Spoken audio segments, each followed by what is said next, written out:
The envelope didn't come with a warning. No flashing red flag, no suspicious postmark, not even a lawyer's business card. Just clean white paper, a blue Priority Express stamp. And my name, Jessica Bennett, printed in stiff block letters. For a second, I thought it might be from the bank. Maybe some outdated tax document. Maybe a delay notice. Maybe something that mattered, but not like this. I opened it while standing barefoot in my kitchen, the sun still stretching sleepy fingers across the tiles. The smell of morning toast and weak coffee lingered in the air, familiar and safe. But the moment I unfolded the letter, the world shrank into one sentence. Transfer the deed to your brother Brandon by Friday, or we will pursue legal action. No greeting, no explanation, no signature. Just that. My fingers clenched before my brain caught up. The letter slipped through my hand and floated to the ground, landing face down on the tile like a fallen verdict. I stood there still as the refrigerator hummed, watching the ink burn itself into my brain. That house, my house, wasn't a gift or inheritance. It wasn't the product of a divorce or a handout. I built it. From the late nights at the branch office, balancing customer portfolios, to the weekends, repainting every room myself. I built it nail by nail, hour by hour, sacrifice by sacrifice. And now my own family wanted to erase it with a line of lawyer speak. Not for themselves, for him, Brandon. I sat down slowly, knees wobbling, like they'd forgotten how to hold the weight. The smell of coffee turned bitter. The morning light stopped feeling warm. Have you ever worked so long, so hard to make something your own, only to have the people you trusted try to gut it out of you, like you were never meant to have it in the first place? If you have, you'll understand this feeling, not just betrayal, but insult. This wasn't about a property line. This was about being overlooked, underestimated, dismissed. They thought I wouldn't fight back, that I'd fold. Quiet Jess, always polite. The girl who filled in the gaps and never made a fuss. For years they were right. I grew up in a house where the squeaky wheel didn't get the grease, it got ignored. Brandon, he got the attention, the money, the promises. Me, I got the leftovers. I was 12 when I learned how to make dinner stretch for 2 nights. 13 when I figured out how to get across town by bus, while Mom and Dad were too busy driving Brandon to piano lessons or weekend film camps. Not because they were cruel. No. They were investing. He's a boy, Jess' mom would always say. He needs structure. You already know how to take care of yourself. What she meant, of course, was that Brandon was the asset. I was the insurance. At 14, I got my first job at a burger shack off Route 42. Minimum wage and grease burns. I started slipping my tips into an envelope under my mattress. Didn't know what it was for yet. I just needed something, anything that was mine. Meanwhile, Brandon's studio setup bloomed like a tech catalog. New laptop, new mic, new monitors. When he wanted to try streaming, Dad cleared out the garage and soundproofed it himself. When I asked for help submitting my FAFSA, Dad snapped, "I'm not handing our info to the government. Go find a cheaper school." I lost a full-ride scholarship that day, sat on the edge of my twin mattress in the corner of the laundry room, blinking at nothing, letting the moment burn itself into memory. That night, I pulled out a denim-covered notebook one Grandma gave me for sketching, and I started writing. I wrote the date, I wrote what he said, I wrote what I felt. That notebook became my proof, my anchor, my receipt book for every injustice that wasn't bad enough to speak aloud. Over time, I wrote about how I saved for college on my own, how I lived off ramen, while Brandon flamed out of not one, but 2 music ventures. They co-signed both loans, over 60 grand gone in smoke. When my laptop died, I begged for a $3,000 loan. Dad laughed and said, "You don't need anything fancy for a business degree." I stopped asking after that. I didn't stop remembering. By 26, I bought a modest 2-bedroom home in a quiet suburb of Charlotte. No debt, no cosigner, no party. I opened the door alone, stepped onto the floor barefoot, and just stood in the silence. Not the kind that stings, but the kind you earn. So when that letter arrived threatening legal action, I knew exactly what it was. It wasn't about giving Brandon a home. It was about taking back the only thing I built without them. But I wasn't 16 anymore. I had a spine now, I had records, and I had something better than anger. I had documentation. I pulled out the notebook from the drawer where I kept it, still denim-covered, still heavy with memory. Every dollar, every quote, every time they said, "You're fine," as a reason not to help.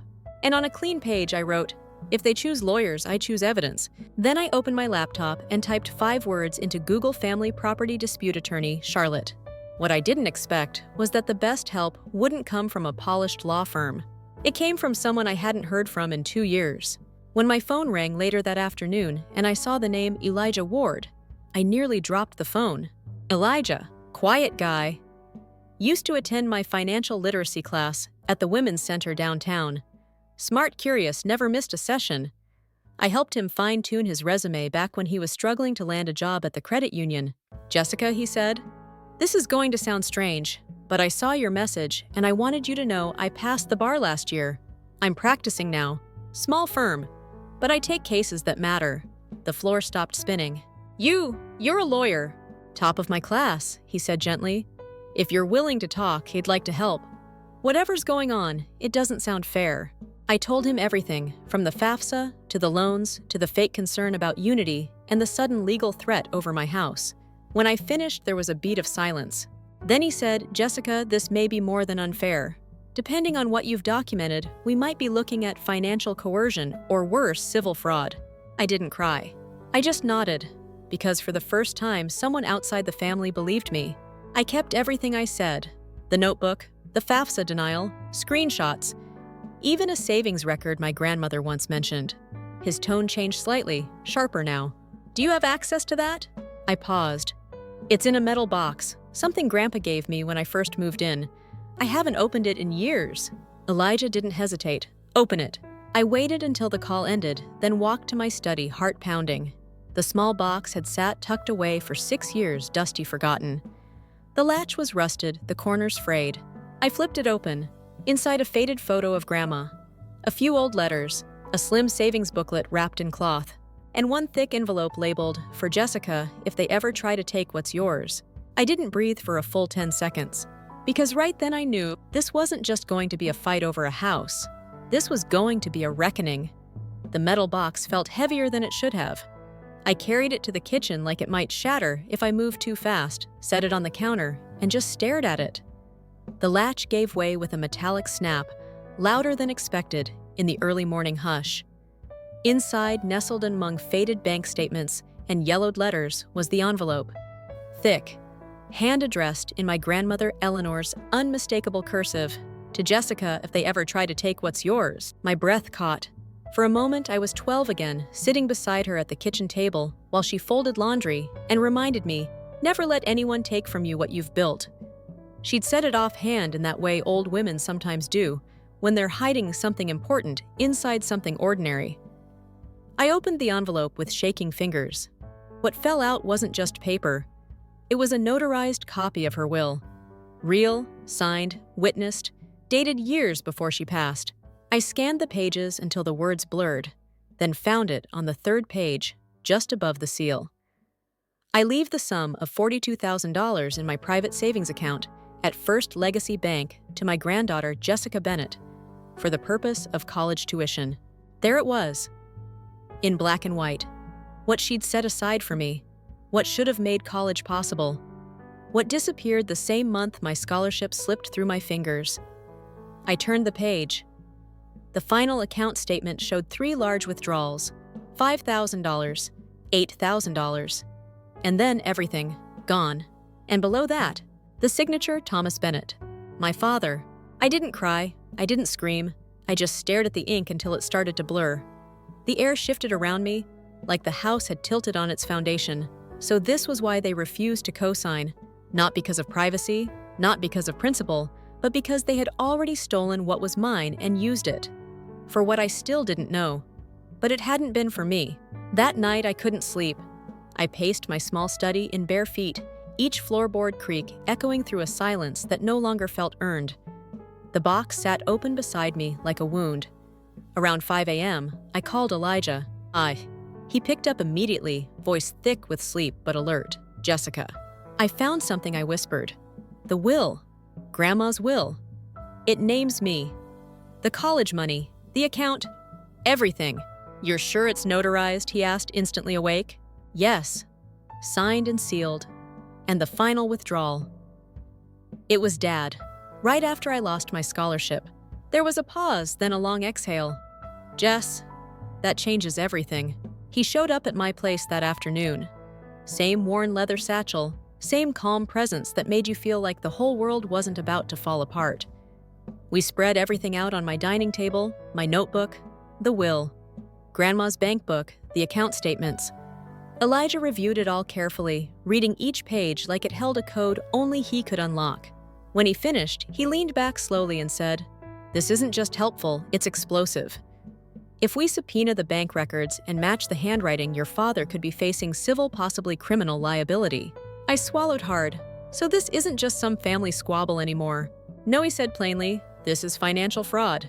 He paused, then added, "You may want to dig even deeper. See if anything else inheritance education fund's assets were quietly redirected. If they did it once, they may have done it more than once." Later that evening, I found myself in the attic sifting through old files and forgotten boxes. Dust clung to everything, and the light from the single overhead bulb flickered like it resented the truth. Buried beneath a stack of tax documents, I found it a second box, smaller but locked. The brass key from Grandpa's first gift still hung from my bookshelf. It fit perfectly. Inside were old family letters, a stack of unopened bank mail, and most chilling, a photo of Brandon in front of a shiny new music studio. The date stamped on the back, just 3 days after the final $42,000 was withdrawn. My knees gave out. I sat on the attic floor, the box in my lap, surrounded by evidence of a legacy I was never meant to inherit. Every image, every statement, every withdrawal screamed the same thing: they'd chosen him over me. Not by accident, by design. 2 days later, they came. I was in the kitchen when I heard the SUV tires roll over gravel like a slow, deliberate threat. I peeked through the blinds, heart racing. A white SUV. Brandon's. Behind him, my parents in a separate car, and in the passenger seat of the SUV, a young woman with soft curls and a belly too perfectly round to be real. They climbed out like they owned the place. My father in a stiff white dress shirt, chin high. My mother carrying a bakery box like a peace offering. Brandon clean-shaven linen shirt. And her Carly, the alleged fiancé.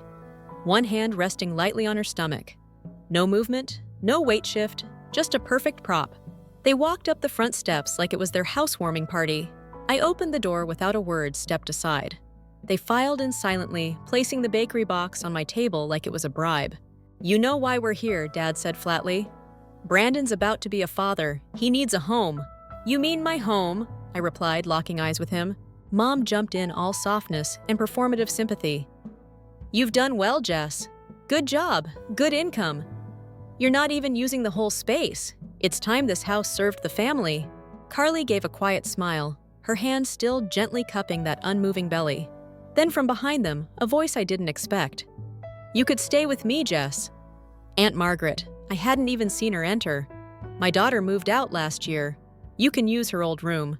"How long?" I asked, turning toward her. "A few weeks, a few years, or until Brandon changes the locks." No one answered. I walked to the mantel, unhooked the house key from my necklace, and set it on the table with a firm click. This house, I said evenly, was bought with money I earned. Every light bulb, every tax payment, every repair. I didn't get help. I didn't get grace. I got out of your way and built something anyway. Carly blinked, finally, speaking her voice sugary and rehearsed. "I understand this is difficult, Jess. I just want what's best for the baby." I tilted my head. "Then maybe I said you should get a job, Carly." The room went still. Mom gasped. Dad's jaw clenched. "She's pregnant," Mom snapped. "No," I said clearly. "She's wearing a belly wrap, and she hasn't shifted her weight once since she got out of the car." Carly's hand twitched away from her stomach. Dad slammed his palm on the table. "Enough! If you won't transfer the house," he said, eyes cold, "we'll take legal action." I nodded once slowly. "Then I'll see you in court." As they left, no one met my gaze. Not even Brandon. The door shut with a final click. But I wasn't shaken. I walked to the living room, sat down in front of the fireplace, and pulled out my notebook again. On the next page I wrote, "If they choose deception, I choose exposure." And I picked up my phone. "Elijah Thrar," I said when he answered. "They just showed up.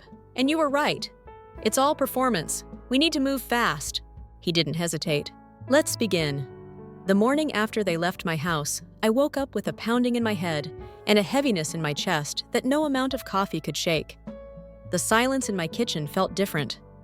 It wasn't the peace I used to treasure, It was the kind that follows a warning shot, the kind that makes you check your locks twice and reread the fine print. I was halfway through organizing a binder of bank statements, color-coded, labeled, double-tabbed, when my phone rang. Elijah! His voice was unusually tight. Jess, the investigator, just delivered the report. You need to sit down. I didn't. I just braced myself against the edge of the counter. Carly's not pregnant, he said. And worse, this isn't the first time. The words came like glass shattering in a quiet room. Elijah kept talking, his voice low, steady. 3 years ago in Illinois, she pulled the same thing. Fake belly, same silicone brand. She convinced a man she was having his baby, got herself added to his house deed, and vanished. Left the belly in the trash. My stomach turned. I didn't need to ask how they knew. Elijah answered anyway. We have the Amazon receipt, same address as her last known rental. And get this, we have text messages. She sent that man bump pictures, promised him a family. And Brandon, I asked. Though I already knew the answer. Elijah paused. He was in on it. There's surveillance footage, parking lot camera near their old place. He's seen helping her strap it on. Laughing, rehearsing lines. It felt like the air in the room collapsed inward. Brandon hadn't just been manipulated. He was the manipulator. And then Elijah added something I wasn't ready for. You remember that credit card fraud incident you reported 3 years ago? The one you thought was a gas station skimmer? I froze. It was Brandon. Our investigator traced the purchase logs to his old address. He ordered gaming gear, headphones, consoles, thousands of dollars, all delivered to a P.O. box under K. Bennett. And yes, we've got him on camera picking them up. The room tilted. I sat down hard on the kitchen bench, gripping the edge like it could hold me steady. Every memory I had of him, the years of he just needs guidance, the failed ventures, the pity smiles, cracked apart. I wasn't just dealing with entitled desperation. I was dealing with strategy. Rehearsed, layered, and cruel. What about Carly, I asked finally. Elijah hesitated. Her real name is Carly Heather Nash. Nash. I blinked, my brain scrambling to place it. Heather's daughter, I said. My Aunt Heather. Yes. Biological daughter. Before she married into the family. They're cousins, Jess. First cousins. And if they knew that, and still applied for a marriage license under false names, he didn't need to finish. It wasn't just fraud. It was potentially criminal. A mix of family manipulation, identity concealment, and deception designed to transfer property, steal money, and avoid accountability. And they nearly got away with it. Elijah's voice brought me back. Can we use this in court? Every last bit, he said. It qualifies as attempted property seizure, coordinated fraud, identity manipulation. We'll file a counterclaim with the evidence packet. But Jess, are you ready for this? There was no hesitation this time. Yes. The next day, we met at a quiet cafe a block from the courthouse. Elijah spread out the documents while I sipped black coffee, my hands finally steady. He talked me through everything: discovery subpoenas, how we'd introduce evidence. My binder was ready. Each section color-coded: blue for financials, red for family records, yellow for digital evidence, gray for handwritten notes and Grandma's will. I hadn't just been preparing for a case. I had been building a record of survival, of truth. I looked across the table. Can we request a parallel criminal investigation? He nodded. Once we demonstrate a pattern of deceit, yes, especially with Carly's Illinois scam and Brandon's financial theft. I didn't smile. There was no victory yet, but I felt something new. Not rage, not even vindication, just clarity, cold, clean, and overdue. Back home, I prepped like I was gearing up for war. Scanned everything twice. Pulled Amazon receipts, screenshots of Carly's fake bump orders, Facebook messages, and printed every file. I even labeled each clip with timestamps. And then I opened my notebook. That same denim cover, that same quiet grit. On the next clean page, I wrote, "They built a lie so big they thought it would swallow me. But I kept the receipts, and now it's time to collect." That night, a text from Elijah came in. "Judge approved our motion. We can introduce the surveillance and digital purchase records. We're moving." I stared out my window at the porch light casting a dull halo over the tree in the yard.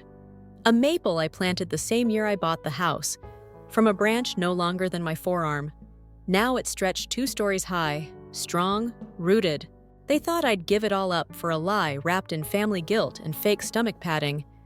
They thought they could outmaneuver me with coordinated shirts and weaponized sympathy. But I wasn't that girl anymore. This wasn't about a house.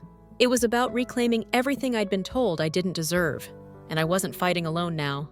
I had the law. I had the truth. And I had Elijah. The hearing was coming. And I was ready. ChatGPT deny. The morning of the hearing, I arrived an hour early. Downtown Charlotte was still quiet, the sidewalks slick with leftover mist, and the hush of pre-commute calm. I sat on a bench outside the courthouse, my binder balanced in my lap. No makeup, no performative grief. Just a navy blazer, hair pulled back, and truth color-coded, tabbed, and bulletproof. Inside the courtroom, it smelled like polished wood and old paper. I took my seat on the left side, closest to the judge's bench. Elijah was right behind me, laptop bag at his feet, calm as ever. Then I heard them, the deliberate rhythm of heels my mother, the dragging shuffle of reluctant guilt Brandon, and then, soft as a ghost, Carly. They entered dressed like they were heading to a sympathy-themed photo shoot. Beige dresses, white jackets, even matching pins on their lapels that read "Family First" in embroidered red thread. The irony nearly knocked the breath out of me. Their lawyer, Mitch Landon, was already there. Charlotte's go-to billboard attorney, all smile and swagger, known more for charm than substance. When Judge Langston entered, she didn't waste time, silver-haired, sharp-eyed, and all business. "We're hearing Monroe versus Bennett regarding the property dispute at 412 Lanier Drive," she said. Landon stood up with the confidence of a man who thought theatrics mattered more than facts. "Your Honor, this case isn't about money. It's about legacy. My clients, Thomas and Elaine Bennett, have poured their lives into their children. Their son Brandon is now expecting a child and needs a stable home. Their daughter Jessica, despite all their support, has chosen isolation over unity." He gestured toward me like I was the villain in a cautionary tale. "This house," he continued, "was once a family dream. Now it's a battleground. All we ask is compassion. A roof? A chance for the next generation to thrive." Carly sniffled dramatically. Brandon stared at the floor. Judge Langston turned to me. "Ms. Bennett, would you like to respond?" I stood slowly. Elijah gave me a small nod, but didn't follow. We'd agreed I'd speak for myself today. "Your Honor." I began placing my binder on the table. This house wasn't gifted. It wasn't inherited. It was bought by me. Every penny of it. I have paid every mortgage, every tax, every repair. Alone. I flipped to the first tab. Here are copies of the mortgage documents, payment records, tax receipts, and a notarized copy of the purchase agreement. The judge nodded. "Continue." I turned the next page. My grandmother, Eleanor Bennett, opened a private savings account for my college education, $42,000. The account was drained a week after I lost a scholarship because my parents refused to sign FAFSA paperwork. I placed two documents side by side. Here is the will stating the account's purpose, and here I pointed is the withdrawal slip, signed by Thomas Bennett, my father. A wave of murmurs rolled through the courtroom, and the money, I continued, was never returned. But Brandon got two loans each, over $30,000 for music ventures. Both failed, both co-signed by my parents. Judge Langston leaned forward. "Do you have evidence these funds were used improperly?" "Yes, Your Honor." I slid another tab forward. Bank statements, withdrawal logs, and studio rental contracts dated the same week the funds disappeared. Landon tried to interject. "Objection irrelevant to the property itself." Judge Langston held up a hand. "It's relevant if the defendant's financial autonomy is being challenged." I nodded, flipping to the digital evidence section. "Your Honor, we've also submitted surveillance footage from a Walgreens in Raleigh. It shows Carly Nash, Brandon's fiancée, entering a restroom and removing a silicone pregnancy belly." Gasps. Brandon looked like he wanted to disappear into the floor. Carly froze. "This," I said, "is not her first time. In Illinois, she defrauded another man using the same tactic. We've submitted purchase records, text messages, and statements from the victim." The judge held up a printed image. "This photo of the silicone wrap, where was it recovered?" "In a rental dumpster," I said. "Same address used on the belly's delivery order. Confirmed through Amazon shipping logs." "And your relationship to Ms. Nash?" I looked her dead in the eye. "She is my cousin. Her mother is my father's sister. They concealed their familial relationship to obtain a marriage license under false pretenses. A beat of silence. Elijah stood then. Your Honor, we formally submit a motion to initiate a criminal investigation for conspiracy to commit fraud, identity falsification, and attempted property theft. Judge Langston scanned the pile of evidence. Her silence lasted exactly 5 seconds, then she tapped her gavel. The plaintiffs have failed to establish ownership contribution or legal claim to the property. The defendant has submitted overwhelming documentation of individual ownership and significant evidence of attempted fraud. She turned her gaze to Brandon and Carly. This court refers both individuals for criminal investigation under state and federal fraud statutes. This hearing is adjourned. The gavel struck once clean and final. I didn't turn to look at them as they left. Didn't need to. Back home that night, I sat at the edge of my bed, my binder now closed and locked in the filing cabinet. I stared at the photo on the bookshelf, me and Grandma smiling in front of my college graduation banner years before any of this. The first time I felt seen, the first time I felt like I mattered. But before I could let the moment settle, my phone buzzed. It was a text. From Brandon. A single sentence. You think this is over? We're not done. I stared at Brandon's message for a full minute, the glow of the screen burning into my retinas like a fresh bruise. You think this is over? We're not done. My thumb hovered over the reply button, then stopped. I wasn't about to let him bait me. Not now, not after everything. But deep down, I knew this wasn't just posturing. He had something else planned. 3 days passed in a weird kind of calm. I returned to work, hoping to bury myself in spreadsheets and client calls. But on Thursday morning, Nora, my assistant, looked up from her desk with wide eyes as I stepped into the branch. Jess, she said carefully, Mr. Hastings wants to see you, now. The words hit like a slap. Hastings was our regional VP. I'd only met him in person twice. I walked down the hall, my heels suddenly too loud against the tile. When I entered the glass-walled conference room, 2 people were waiting. Hastings, stone-faced, and Lucille from HR Hands, folded like a concerned school principal. Jessica Hastings said, without preamble, we've received some information we're obligated to address. Lucille slid a file toward me. Inside were printed screenshots, Facebook posts, Reddit threads, and one anonymous email. My stomach dropped. She locked her pregnant brother out of their childhood home. Refused to help. May have a history of mental instability. Do you really want someone like that handling financial accounts? I felt my body go cold. The room blurred at the edges. Lucille cleared her throat gently. This isn't an official disciplinary action, but we're placing you on a 2-week administrative leave, effective immediately. You'll be paid, but please take this time to regroup. I looked them both in the eye. You do know this is retaliation, right? I just won a fraud case. They're escalating because the legal system didn't side with them. Hastings shifted. We're not making judgments, but perception matters, especially in banking. I stood up slowly.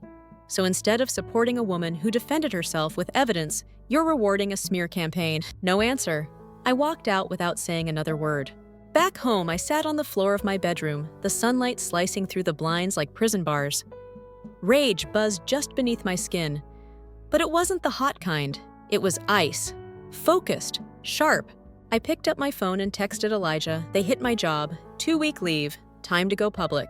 He replied almost instantly. Then let's make them regret it. We met that night. Elijah brought a flash drive and a plan. We release everything surveillance bank records, the Will Carly's Illinois scam. But we don't just dump it. We tell your story, with structure, with truth. We reached out to a local investigative reporter I'd worked with once on a financial literacy campaign. Her name was Denise Ralston. Tough, fair, respected. When I walked into her newsroom the next morning, she was already reviewing the folder Elijah had sent. You weren't kidding, she said, eyes narrowed.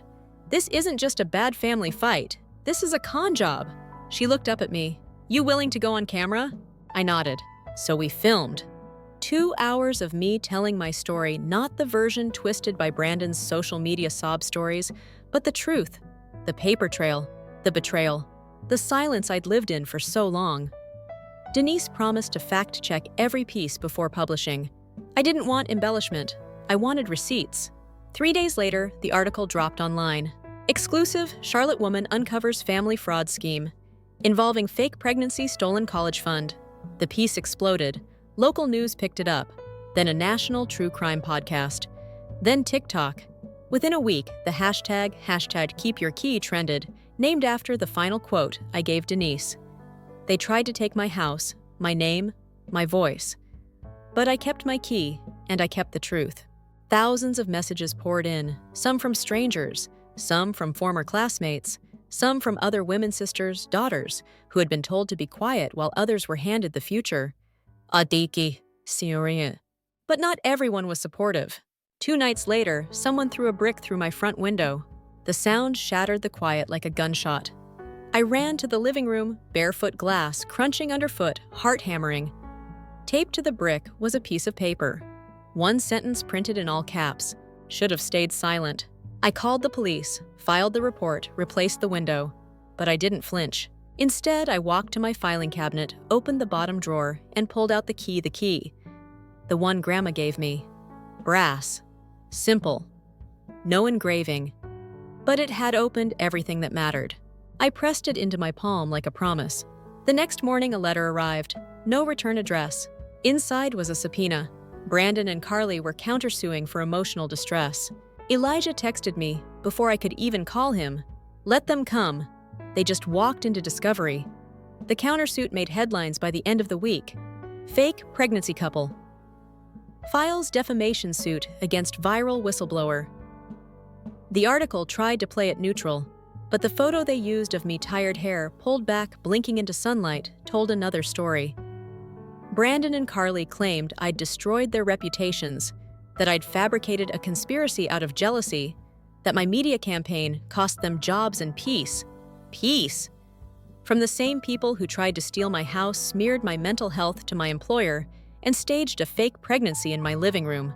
I sat across from Elijah in his office, flipping through the complaint. 30 pages of accusations, none grounded in truth. It's empty, he said, but that's what makes it dangerous. They're throwing mud, hoping something sticks, hoping you'll settle. Not happening, I said. They want to drag me back into silence, but I know what that costs now. He nodded. Then it's time for full discovery. We filed subpoenas. One to the OB/GYN office, Carly listed on the lawsuit, an address that didn't even exist. One to the Amazon vendor she bought the belly from. One to the former victim in Illinois, Frank Delaney. He agreed to testify. Meanwhile, I returned to work. My 2-week leave ended, and thanks to the viral story, the bank suddenly remembered I was valuable. Hastings apologized without actually saying sorry. Nora brought me a latte with a sticky note that read, "You kept your key. Proud of you." But things weren't quiet at home. Someone kept calling and hanging up. Late at night from blocked numbers. Packages were left on my porch. Empty boxes, shredded newspaper, once a cracked baby doll. Psychological warfare, amateur and petty. I set up a security camera, sent Elijah the footage. Then one morning I opened my front door and found something new. A small wooden box, inside a single Polaroid photo. Me and my grandmother taken the day I moved into the house. She's handing me the brass key. I'm smiling. The photo had a red thumbprint across my face, and beneath it, in shaky ink, should have let go. I didn't flinch. I walked inside, slid the photo into a plastic evidence sleeve, and logged the time. Then I opened the box where I kept the original key. Still there, still solid. I held it in my palm, then looped it back on the chain around my neck. If they wanted to rattle me, they'd have to try harder. The day of the deposition arrived on a Tuesday, soaked in rain. I wore dark gray. No jewelry, no makeup, just presence. Elijah and I walked into the downtown legal offices where Brandon and Carly waited in the conference room like they were auditioning for daytime TV. Matching clothes again. Carly even brought the fake belly. She wore it to the deposition.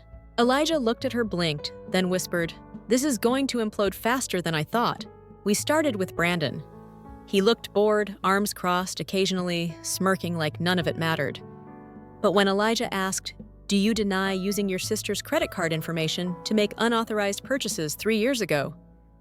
His jaw tightened. "I don't recall," he muttered. "Would seeing video footage of you picking up those packages jog your memory?" Elijah said, sliding over a still frame with the timestamp and Brandon's face clearly visible. Brandon paled, didn't speak. Then it was Carly's turn. Can you provide medical documentation verifying your pregnancy? Elijah asked, tone even. My provider moved clinics, she said. All the records are gone. He nodded. Then perhaps you can explain this. He pulled up a side-by-side image. Carly from 3 days ago, Carly from a month ago. Same bump, same shape, identical. That's not proof, she snapped. Some women carry steady, True, Elijah said. But they don't usually leave silicone adhesive residue on their dresses or forget to move their belly when they sit. Silence. Elijah leaned in. We've also secured testimony from Mr. Frank Delaney and screenshots of your conversations with him. You said, quote, I need a house, not a ring. Care to explain? Carly's voice cracked. I was scared. I didn't mean… Judge Langston, who was presiding over the depositions due to the criminal implications, held up a hand.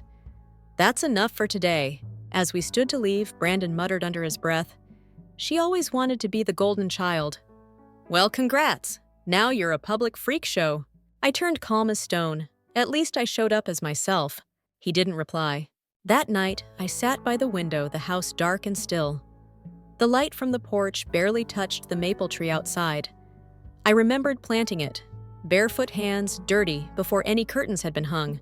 It had grown tall, steady, just like me. Then my phone buzzed. A number I didn't recognize. I hesitated, then answered. Jessica. The voice was low, familiar. It's Sabrina, your cousin. I blinked. Sabrina, from Oregon. She exhaled. I saw the news. I needed to tell you something. Heather took my education trust too. When I was 17, I thought I was alone. But you made noise. You cracked it open. My throat tightened. I'm sorry. No, she said. I'm grateful. And you're not the only one. There are 3 more cousins who've reached out to me since your story went viral. We're talking. Finally. A long pause. Then she asked quietly, Do you want help when you face them again? The courtroom was fuller than I expected. It wasn't just family this time. There were local reporters, a couple of my coworkers in the back, even a few strangers I recognized from online comments. The kind of people who had quietly messaged me. Thank you for speaking up. I thought I was the only one. I wasn't alone anymore. And maybe that was the difference. As I sat at the defense table binder in front of me, Elijah to my right, Sabrina slipped into the row behind us. She gave my shoulder a quick squeeze, then whispered, Let's end this. I nodded. My breath came slow, steady, like I'd trained for this moment. Because I had. The judge entered. Not Langston this time, but Judge Corelli, federal precise, and impossible to rattle. She read through the docket without fanfare, then looked up. We are here to determine the merits of the countersuit filed by Brandon Bennett and Carly Nash against Jessica Bennett, claiming reputational damage, emotional distress, and loss of opportunity. Her gaze was like a scalpel. Ms. Bennett, you may proceed. I stood. My voice didn't shake. Your Honor, this lawsuit is not about distress. It's retaliation. Every statement I made was backed by documentation. Every accusation was verified with records, footage, and testimony. I did not defame them. I exposed them. I opened the binder. Here is the original will. The falsified financial statements, surveillance footage of Carly removing the fake pregnancy belly, Amazon purchase records, medical subpoena responses confirming she was never a patient, and sworn statements from 3 other family members who were also defrauded or misled by this couple, including a former fiancé, Mr. Delaney, who was present today. The judge raised an eyebrow. Mr. Delaney is here. Yes, Your Honor. He's willing to testify regarding a nearly identical scheme from 3 years ago. She nodded. Continue. Elijah stood. We also submit evidence of targeted harassment, anonymous emails, vandalism, and a threatening photo left at Ms. Bennett's residence.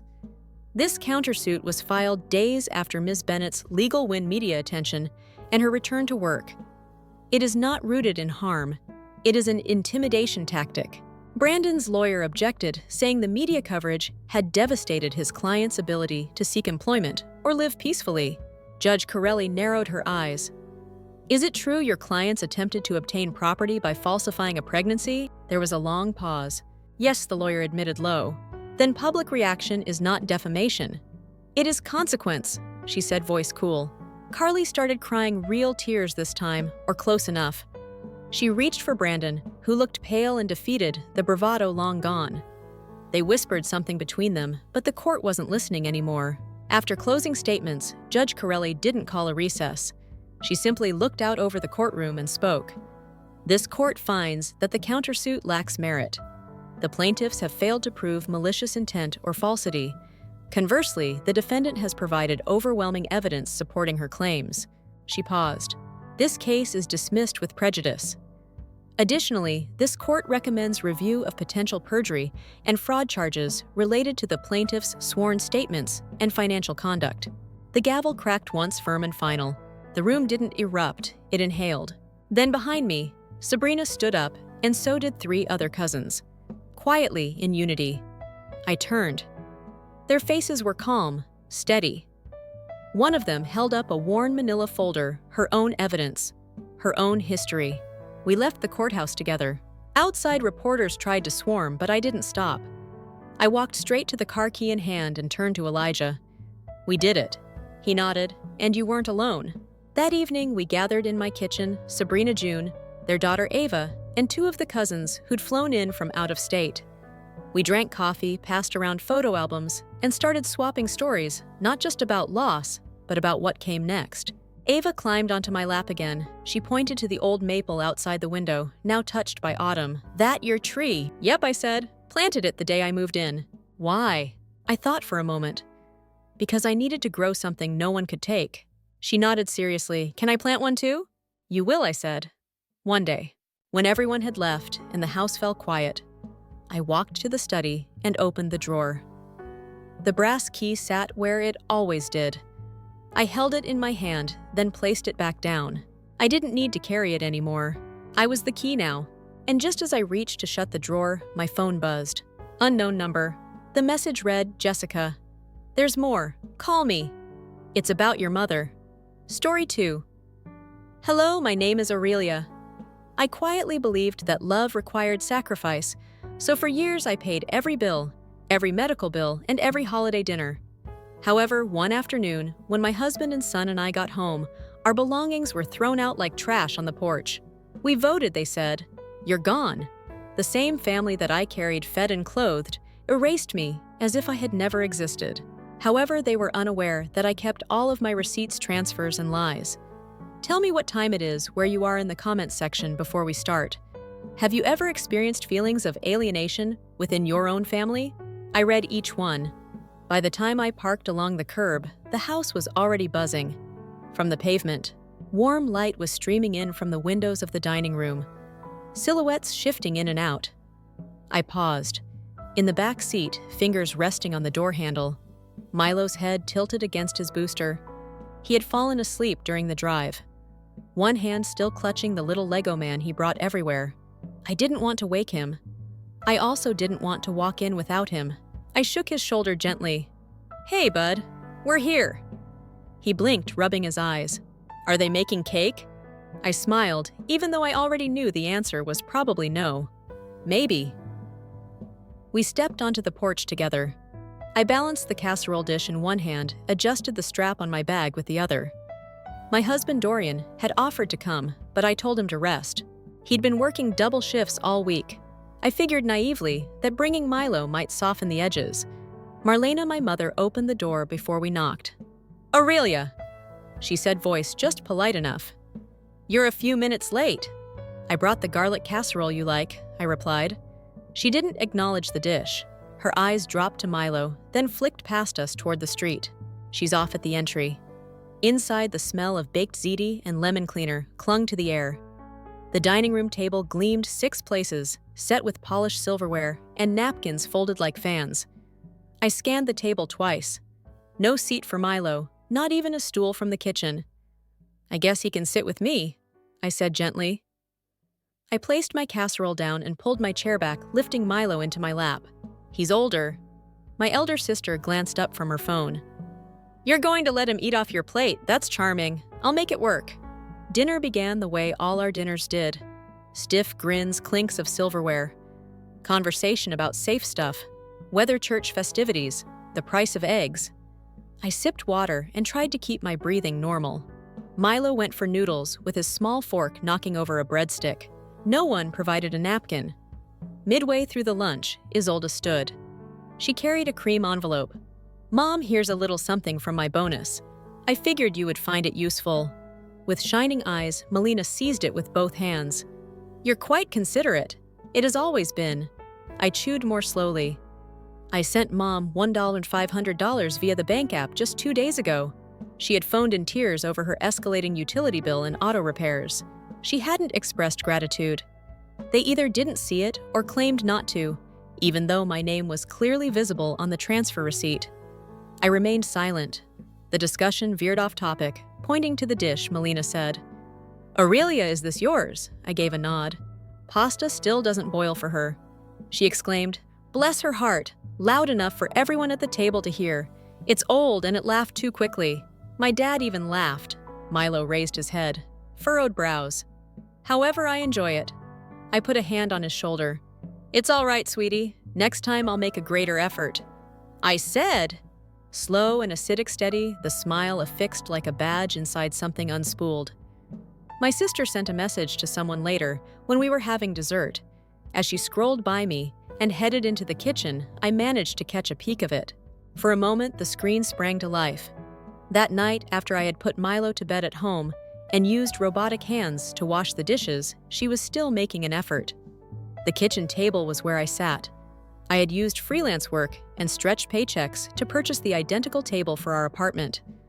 I gazed at the casserole remaining in its Tupperware container, still in good condition, unaltered. I finally got it that night when I looked at my son's empty plate. I wasn't just ignored. They eliminated me. That night, I didn't get much sleep. Every time I closed my eyes, I imagined Milo without a plate sitting on my lap. I witnessed the smug little jab Isolde sent while posing as a private, as well as my son's expression when he recognized that I was being laughed at. The sky was clear, and there was a little wind on Saturday afternoon. What do Ohioans prefer to refer to as a perfect spring day? Just to get out of the house, Dorian had suggested a last-minute weekend trip. He added. I concurred, mostly to provide Milo with something new, even if it was only a modestly priced Airbnb outside of town with a playground close by. Milo held a rumpled sketch he had done that morning and hummed to himself while sitting in the back car on the way back. He smiled and said, "I'm going to show Grandma. She will adore the hues." Through the rearview mirror, I gave him a smile. "Baby, she'll enjoy it. You put forth a lot of effort." Across the console, Dorian grabbed for my hand and gave it a single punctuation-like squeeze. On the drive, he spoke very little. After such family gatherings, he seldom did. We turned onto my parents' street, and I believe the quiet was his coping mechanism. I felt my stomach churn as I looked up from my phone. Our belongings were arranged in a row on the porch with plastic trash bags drooping at the corners. A box containing my old laptop and its chargers. Milo's toy basket partially open, and a plush dinosaur sticking out as if it were trying to get away. Milo narrowed his eyes. "Is that our stuff, Mom?" I didn't respond. I parked carefully and got out with heavy, tight legs. With my pulse pounding, I approached the porch and knocked twice. His face was visible through the little opening as the door creaked open an inch. Her face was unreadable, nor warm nor furious, but determined. Calmly, as though reading from a script, she continued. "It's time you stood alone, Aurelia. We discussed this." "We didn't." Blinking behind her, I said. Isolde showed up. Her arms were folded over her chest. "You've spent too much time here. It isn't intimate. We cast our votes." My voice broke. "What are you most agreed that the time had come?" She went on. "We must set priorities. Stability." "Stability?" Once I chuckled. "Empty. You're referring to your comfort." "Close the door a bit more, Melina. Don't make this more difficult, please." Then it made sense. It buzzed on my phone. I took it out. Trembling hands. My cousin sent me a message. Attached is a screenshot. A group chat with family. I had never entered. We're all in agreement. She must leave.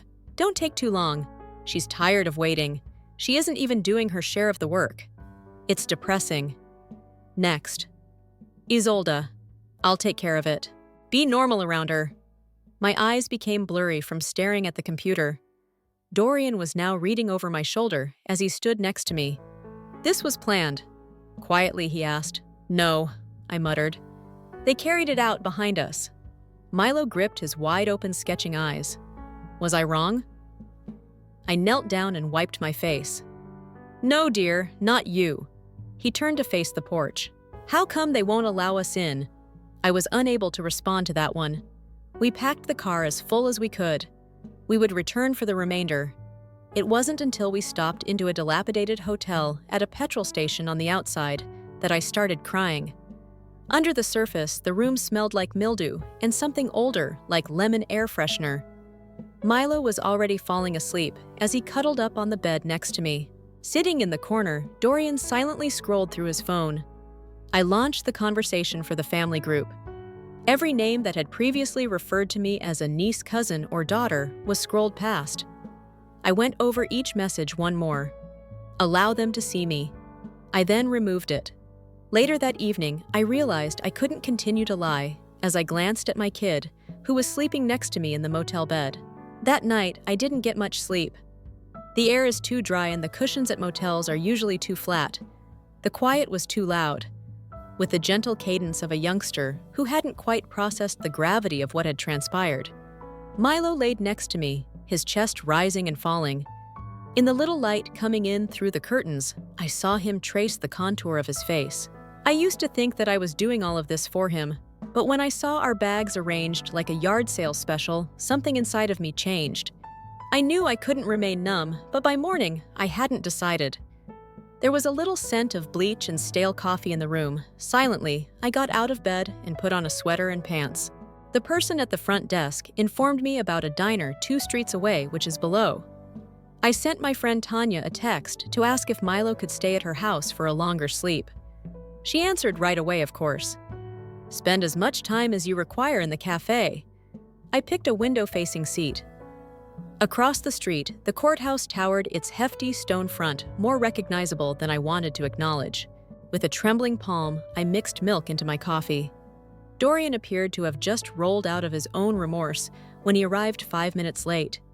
He had just had a quick shower, and his hair was still wet. He untucked his shirt beneath his jacket. He sat down and said, "Hey," not looking me in the eye. I wasted no time.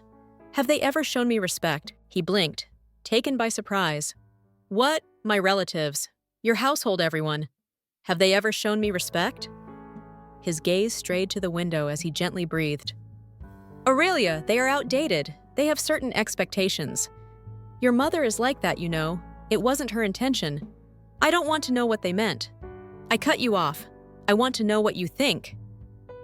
A brief delay allowed the gentle clink of dishes behind the counter to be heard. "I just don't think it's worth hanging on to. Let it go, babe," he replied after taking a drink of his coffee. As if it were an unjustified resentment, let it go. Similar to the years I raised my own children while watching other people's children. I was preparing meals for a table that would only ever roll their noses at it. It didn't mean anything to wire money behind closed doors while someone else took the bow. Quieter this time, I tried again. "Are you even able to hear yourself?" I was removed from the chat room of my own family. Like decaying fruit, they voted me out. He placed his hand on mine after reaching across the table. "I'm not attempting to pick a side. Perhaps it's time for us to take center stage." I withdrew my hand. "It's funny. All this time you've been thinking about them." He didn't dispute it, but his jaw tightened. Last Thanksgiving, I had a flashback. When Isolde learned that I was making fitness videos online, she burst out laughing in front of everyone. "Whoa, what a surprise. Currently a content producer. What comes next? You sell tea for the stomach." Mom remained silent. Continue chopping the turkey. That night, Dorian had patted my leg beneath the table. I never requested that gesture, therefore it's a silent apology. Pointless. On a cracked foundation, a Band-Aid. I got to my feet. He blinked. "Where are you heading to stop pleading with others to pick me?" I reached for my coat. The chilly air outside pricked my cheeks, but I didn't mind. I walked slowly across the street and paused at the courthouse steps. I didn't enter. I wasn't prepared. Not quite yet. However, with my hands deep in my pockets, I stood there gazing at those gray stone columns. I had been waiting for a letter, a text, or a crumb of recognition for years. However, as I stood there with the wind pulling at my coat, I came to a simple yet terrible realization. I wasn't anticipating their arrival. I was anticipating my arrival. I'm waiting to be allowed to stop describing. Don't get smaller. Don't settle for anything less than the absolute minimum. I walked back toward the motel after turning around. It buzzed on my phone. I didn't look at it, not quite yet. I was previously aware of the type of message it would include. The previous night, I slept very little. I had read the message 100 times. My name spelled incorrectly beneath an award I was unaware was being granted. The error wasn't what hurt. The reality was underneath it. It wasn't only erasing me, they were replacing me. By name. Action via action. A few of days went by. I stayed occupied largely for Milo. After spending a few nights at the hotel, we spent a few more nights with my buddy Danielle. Pretending not to see the sympathy in her eyes, I accepted her offer of her sofa and her kind smiles. Then the invitation arrived. I got a text from Isolde. This Friday is the Reading Corner dedication for Nathan's class. He'll take the stage. I hoped Milo would enjoy it. Seeing you was out of the question. No affection, only formality cloaked in duty. Even though I didn't intend to attend, I knew I couldn't say no when Milo overheard and grabbed my arm as his eyes were bright with anticipation. We headed to the school theater on Friday afternoon after I put his sketchpad and some snacks in my handbag. For Nathan, I brought a little wrapped book. Milo's favorite is The Wind in the Willows. We sneaked into the back row seats. Parents filled the auditorium with pride. The vibrant bulletin boards and polished flooring reverberate with the sound of conversation. I sat in silence. Wet palms. Sleek and blue Isolde stood in front, grinning as if she were from another planet. Then it took place. The principal cleared his throat as he took the microphone. Before we start, we would like to express our gratitude to a kind sponsor who helped make our new reading space a reality. Thank you so much, Mrs. Isolde Greer. Cheers! Milo even gave me a clap before giving me a perplexed look. But wasn't that from your company, Mommy? I first didn't respond. I continued to clap gently and courteously as if my hands weren't burning. I leaned over and whispered after that. Giving too much might sometimes cause recipients to forget who provided it. He cocked his head. It's unfair. No, it wasn't. I looked at Isolde. She didn't turn her head. She actually gave me the tiniest shrug and a tight, knowing smile, as if she were daring me to spoil the moment. I didn't. For the ceremony, I stayed. When Nathan read 2 sentences on stage, Milo grinned. Like a well-trained extra in someone else's play, I grinned too. I didn't approach the family cluster after that. I immediately went outside and took a seat on a bench near the parking lot, shaded by a tree. As the spring breeze rustled the paper, I saw Milo sketch a robot in his notebook. Zoe called later in the evening. Even when we were silent for a few weeks, she had a way of feeling things. After I gave her the essential details of what happened, she responded, "You sound tired." "I am, but not the sleep-fixing sort." She waited. She was always waiting. I used the family account to make the gift. I said that I didn't even put my name on it because I reasoned that perhaps she would take the credit if the outcomes spoke for themselves. She does it every time. At that time, Zoe was silent. "Aurelia, you've been hoping they'll change into the person they never said they would be." I was stopped by what she said. She was being exact, not mean. "They can't see you, but it doesn't make you invisible." She went on. "You continue to stroll behind them, making you invisible." My hotel phone was warm in my fingers as I gazed out at the dark park beyond. I didn't weep because I had previously shed too many tears for those who didn't blink, not because it didn't hurt. "It's okay for you to cease following them," Zoe went on. "There is no change in their direction." I thanked you in a whisper and said I will give you another call shortly. Then long after the call was over, I sat still. Something had started to change within me. It wasn't rage, no more. It was space, a cleansing of a new sort in my chest. Not to exact retribution, for the air. I didn't require their gratitude. All I had to do was quit giving mine away to folks who wouldn't even recall that evening. I made my way back to our small room at the hotel, passing the vending machines and the front desk. Milo had already curled up, legs spread out as if only children could sleep. I sat on the side of the bed and tucked the blanket under his chin. I became aware of it at that point. A letter was tucked beneath the door. No name.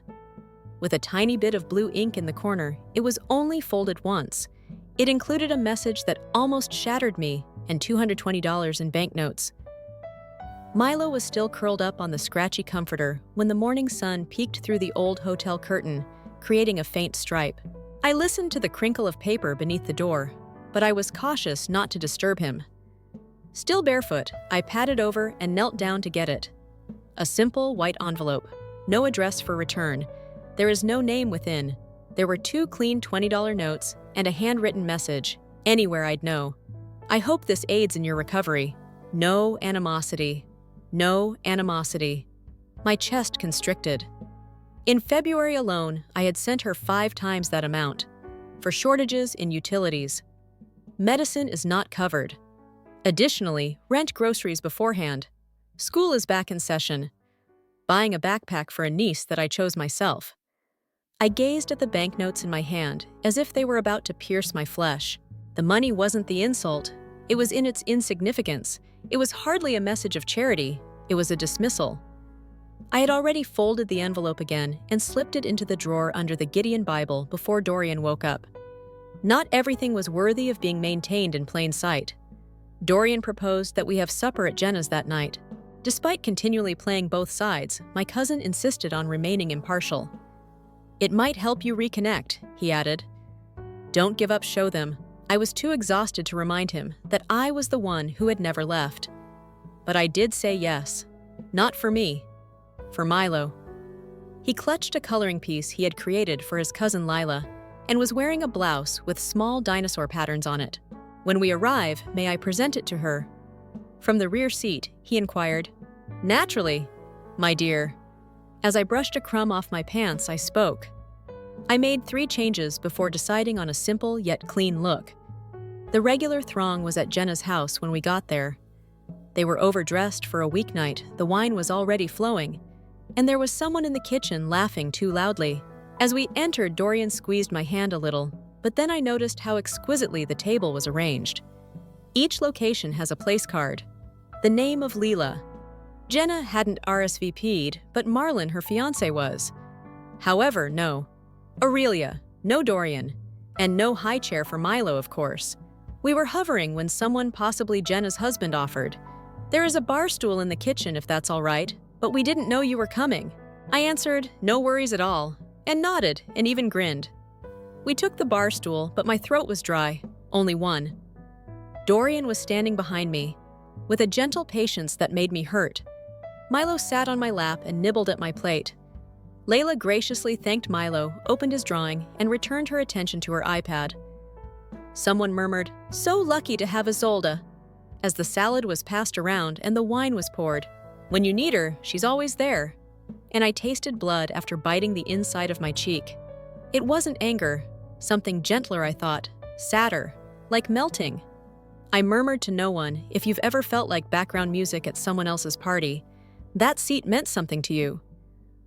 I sat in the restroom at the motel, knees pulled to my chest, the fan running. Leaning against the doorframe was Dorian. "Are you all right?" he inquired. Crossed arms. My gaze was fixed on the tile. They could be correct. Perhaps I was only a stand-in. He let out a sigh. "You worry too much." The problem was that I was concerned about maintaining harmony, being kind, and showing up even when people didn't ask. Alternatively, when they hoped I wouldn't. I got up, brushed my legs, and turned to face the mirror. I then turned it down. Even yet, perhaps it's time for me to stop attending events, to which I was never really invited. I had hardly slept by the time sunshine came through the flimsy hotel drapes. My mind was still pacing the same mental hallway it had been using for weeks, even though my body had passed out hours earlier. Unanswered questions. I didn't intend to rehash those memories.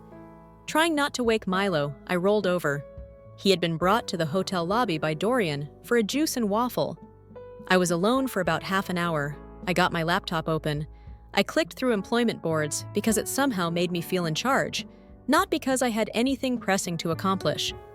I saw it at that moment. Buried within a 2019 email chain is a forgotten folder. Please evaluate the draft of the subject line, Greer Estate. My breath caught. Like a wound in the first draft, I clicked the will. My grandfather's modest two-bedroom home in Bexley, where I used to maintain the grass every summer, had been bequeathed to me, and my name was prominently displayed next to the major beneficiary. A second document then surfaced only 6 months later. Same lawyer, same heading. However, my name was absent this time. Rather, it is outdated.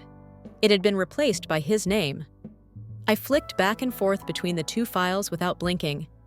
I could still clearly recall that season and how I had volunteered to assist with the cost of Grandpa's new oxygen apparatus. He had been so appreciative. However, Isolde abruptly started visiting his apartment more often a few weeks after I sent the money. Additionally, she always had pastries with her. Additionally, she had a friend from college who was also a state lawyer. I refrained from crying. Not now. I sent the documents to a former colleague who had attended paralegal school, Monica. I use a flash drive to back up them, just in case I even uploaded them to cloud storage. When everything is taken away from you, clarity is all that remains. And I got it at last. We received an invitation to my Aunt Elaine's for a family lunch later that day. Dorian demanded that we depart. He said it was only lunch. Perhaps that would make things more manageable. I could tell no one was thinking about smoothness as soon as we entered the backyard. Isolde was already presiding over the grill, dressed more for a fashion brunch than a laid-back gathering. Lila, her daughter, opened a gift containing a brand-new iPad in rose gold. Everyone in the table applauded. With wide eyes, Milo pulled at my hand. It appears to be the one we purchased. "Mom," he muttered. Narrowing my eyes, I moved forward and saw it still just adhered beneath the white Amazon tag from our order from 2 months prior. Dorian had signed for that one. I got up, crossed the yard, carefully removed the iPad from Layla's grasp, and removed the tag. I raised it. "I own this." Quiet, quiet. Only the singing of birds in the maple tree above. Isolde blinked. Her smile hardly moved. "Oh," I assumed it was accidentally sent to our home. It must have been a long-term error. I turned and put the tablet back in the box after saying that. I didn't shout. I made no accusations. I didn't have to. I said enough with the quiet I left in the air. That night, as Dorian browsed through his phone, Milo and I ate fries in the hotel room. He wasn't pressed by me. I didn't want to hear another justification for the complexity of families. Rather, I opened my laptop once more. I didn't click on any job postings this time. A blank video editor launched. "Hello." I spoke to the voice on the camera. Calm, steady. If you are a mother who has carried burdens that no one ever recognized, it's for you. I had no expectations once I posted the video. Not at all. I convinced myself that it would only help me exercise, clear my mind, and perhaps get over the pain. However, communications began to arrive within hours. Since then, the weight has remained constant. I appreciate you saying it aloud. For all of us mothers who keep our composure in silence, you are speaking. On the hotel bed, sometime between folding laundry and checking on Milo's snack crumbs, I discovered that I hadn't just clicked upload, I had a fuse lit. I went to a little cafe outside the library that morning to start working on my second film. Everything smelled like wet concrete and fresh starts because it had rained earlier. Dorian had some errands to go, and Milo spent a few hours with a buddy. The day seemed bright for once. Then I heard it. She has an older voice. She was sitting with her back to the window, tucked up in the corner behind me. I noticed her reflection in the glass, but I doubt she saw me. She stirred cream into her coffee, as if the world owed her silence, and she was flawless as always. Sharp and contemptuous, her voice drifted. Of course I used her money. She's too soft to fight back. Always has been. My fingers didn't shake when I reached inside my purse and tapped the voice memo app. I didn't look back. I didn't toss my coffee weep or gasp. I just captured 42 seconds of the unadulterated truth. That was sufficient. Dorian and I got to the charity event later that night. A week ago, I sent in my RSVP and even contributed 3 boxes of canned food. People were wearing their best shoes and grinning the widest at this tiny neighborhood gathering. My outfit was navy blue. Easy, tidy. We approached the check-in desk. Before she could say anything, the woman with the clipboard had an apologetic expression. "I apologize for the absence of your name, however, Isolde Greer is mentioned as a gold contributor. She might be able to verify." I did not stiffen my throat. It didn't burn my chest. I gave her the bags after giving her a single nod. "Give her the limelight," silently I said. I discovered better lighting. After saying that, I pivoted. The parking lot outside gleamed from the previous downpour. I touched the red arrow, opened my phone, and leaned against the vehicle. In less than a minute, the audio clip was posted. Notifications had begun by the time we arrived into the hotel parking. DMs in the comments wonder if this is true. Others suggesting it was about time someone exposed her. Dorian looked over. "You're not scared this'll blow up?" I gave him a glance. "Be calm, it's blown up already. All I'm doing is checking the fire scene." I didn't feel invisible for the first time in years. I didn't experience erasure. I had a sense of purpose. One of the canned items was still in Milo's hand when he fell asleep that night. A peach tin. He wouldn't let go. I opened my laptop, grinned, and gave him a forehead kiss. I would do another video tomorrow. I wasn't spiteful. Rather, I was tired of being background noise. I knew what was going to happen by the time the sun rose over Franklin County. Overnight, my email had turned into a battleground. Not from supporters, but from unidentified individuals making unwarranted accusations. I was accused of being ungrateful, vindictive, and inheritance-hungry by screenshots, threads, and irate comments. A manipulated screenshot that I had previously emailed in a fit of rage saying, "Maybe I should just sue them all," was released by Isolde. It wasn't my intention. However, it was now weaponized, recaptured, and shared on Facebook under the Central Ohio Families United organization. In a matter of hours, it became viral. The timing was calculated. My films, particularly the one with her voice on tape, were just starting to get noticed. She had to strike the loudest first. Make me seem like the erratic sister who was constantly having problems. So I quietly got dressed. The blue shirt I wore at my grandfather's funeral was the one I chose. No earring, hair comes back. I had no desire for pity. I wanted precision. The courthouse smelled of dust and ancient air conditioning. Although the room was small, it had all of the truths that no one ever desired, spoken out loud. I entered holding the manila packet in my hand, and my lawyer Janice. I didn't perspire. My throat remained open. I had already experienced the actual betrayal. All this was paperwork. Someone was already sitting. Sharp lipstick. Blazer is immaculate. A tight smile came to her face. Beside her sat Marlena, a pearl-encrusted woman. Years ago, I had assisted in choosing something for her anniversary. Our cousin Gina whispered as she leaned into the bench behind them. When the hearing was called to order by the judge, Janice started. "The will comes first." We displayed the 2019 draft, which named me as Grandpa's property's principal beneficiary. 6 months later, we showed the updated version without my name. With a timeline in hand, Janice spoke firmly, emphasizing the abrupt rise in his older's visits during Grandpa's last months, frequently with her friend from the law office. The bank documents, silent transfers, food reimbursements, and silent school tuition payments followed. "It's all mine." Next, the sound. When the clip started, I kept a close eye on Marlena. I used her, of course. "Money is outdated." The room echoed with his voice. "She is too weak to resist." Nobody made a move. Marlena appeared shaken as well. Then came my turn. From my suitcase, I grabbed the identical envelope Marlena had once placed under my motel door with $40 and a letter. "Hope this helps. No animosity." I stepped to her calm and placed a blank check into it.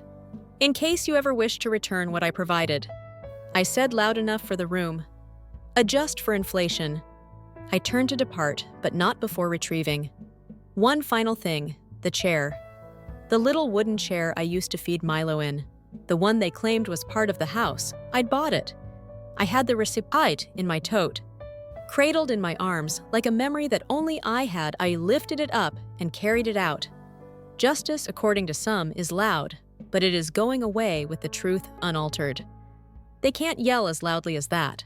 As I opened the final box marked Milo Books, The sun streamed through my new apartment's east-facing windows. I put his favorite stories in order. Picture books that have dog ears.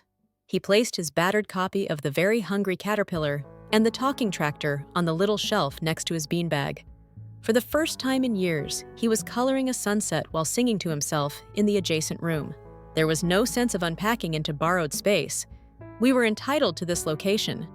I looked at my YouTube dashboard, which pulsed in the corner of the screen. 75082 members. A figure, a low roar. Evidence that speaking up for oneself might have a greater impact than remaining silent for years. I knew it was her without even looking when the phone rang. Melina! I waited for voicemail to come in. I opened the transcript a little later. We simply were unaware. We assumed you would always be present. I gazed at those words as though they were a puzzle that I had finally figured out. They had no intention of regret. They intended to convey anticipation, a feeling of permanency out of place, as though my appearance had been an implicit promise all along, like the second bedroom or the porch light.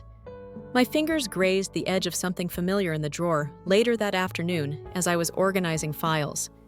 The envelope, the same one from weeks ago on the floor of the hotel. The main crease was now more noticeable, and the borders of the paper had softened. I opened it without anything. For a long time I stood there, not upset or offended, just conscious. The last thing I ever gave them was that envelope. Not $40. My quiet, not the years of late-night pickups or shifted deposits. My readiness to be silent in spaces that were happy to accept it. I replaced it in the drawer. I needed the reminder. Milo and I went to the corner park for our regular stroll that evening. The lingering gray of winter had finally started to fade in the spring. He skipped forward, pausing to pick at a dandelion patch. Then, like children, he asked a large question, as if it were unimportant. Do you believe they will ever apologize? I took a while to respond. Rather, I gazed at the azure heavens between the trees. The same sky that covered every room where my voice had been muted, the courtroom and the house we departed. We're not waiting for it anymore, are we? Perhaps, I said at last. Milo gave a nod, as if that were entirely logical. I sat on a seat close by and let the silence descend upon me as he went off to the swings. After his nightly ritual and another perusal of the giving tree, he returned home. I took a seat at my desk. I launched my laptop and started planning my channel's upcoming series. I called it Strong Starts for Silent Women, a Reclaim series. I carefully and deliberately typed everything, then saved the file on the chair I had stolen from my parents' house. Our chair, which I had used to feed Milo while he was still giggling and cheeky, was still in place.